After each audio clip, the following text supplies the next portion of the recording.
They most certainly are. Now, borders, massive issue. 2015, if you remember, the people started to come across the Mediterranean. The EU put in place a policy whereby anyone that stepped onto EU soil could stay, led to a huge number of people coming. Well, there's now another problem, and it's the Belarusian border with Poland. And Mark White, GB News' Home Affairs and Security Editor, joins me. This story is extraordinary, not just because of the numbers that have started to come, but an accusation that Belarus are deliberately funneling people into Poland. We've now got Donald Tusk, the chap I used to do battle with in the European Parliament, now suggesting that maybe we have to declare an emergency and start putting fences up. What's going on? Well, it's a crisis that's been really brewing for a number of months at a lower level than it has been just in the last few days. What we're seeing now are thousands of migrants on these images that you're looking at now. This is a road heading down towards the Polish border in Belarus. And take a look at that shot. It is, as you mentioned in your introduction, it's very reminiscent of that. But this is, as you say, being orchestrated by Alexander Lukashenko, the autocrat in charge of Belarus. Wow. In retaliation, the EU say for the sanctions imposed on him following his brutal crackdown after the elections of last year.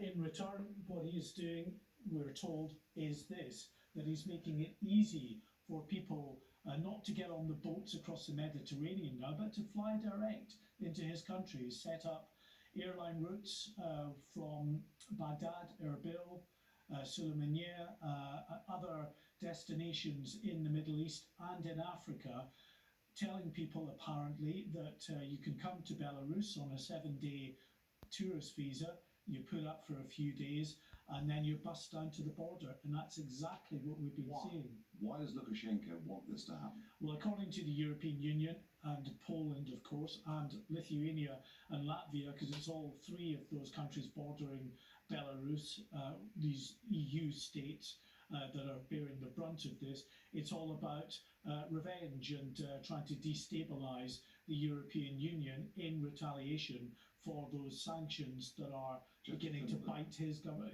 Absolutely, according to that. But what you've got now, Nigel, with 3,000 to 4,000 heading to an area on the Polish border, 2,000 there already, another couple of thousand just a mile or two away, expected to arrive overnight into tomorrow. And according to the Polish government, another 10,000 or so in and around Belarus, making their way to the Polish border as well. The Polish authorities are absolutely determined that they're not going to get across the border. They've erected barbed wire fences. They have put 12,000 troops, police and other military type units there to stop them going over the border.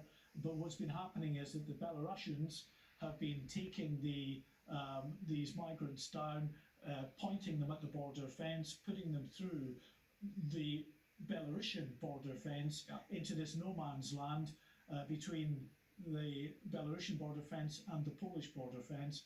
Polish won't let them through. These people are stuck in this no man's land now because the Belarusians won't let them back into their country. Thousands, and they're letting more and more people funnel in.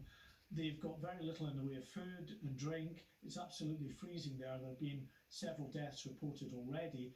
It's a growing humanitarian crisis, but as big, if not bigger than that, is definitely a crisis, a political crisis between Belarus and the European Union, in particular these three EU states that border Belarus. Yeah, no, well, thank you very much indeed for that, Mark White. And, this was a big thing in 2015, and it had a big impact. In fact, the numbers coming into the European Union, I have no doubt, made a big difference to the Brexit vote as and when it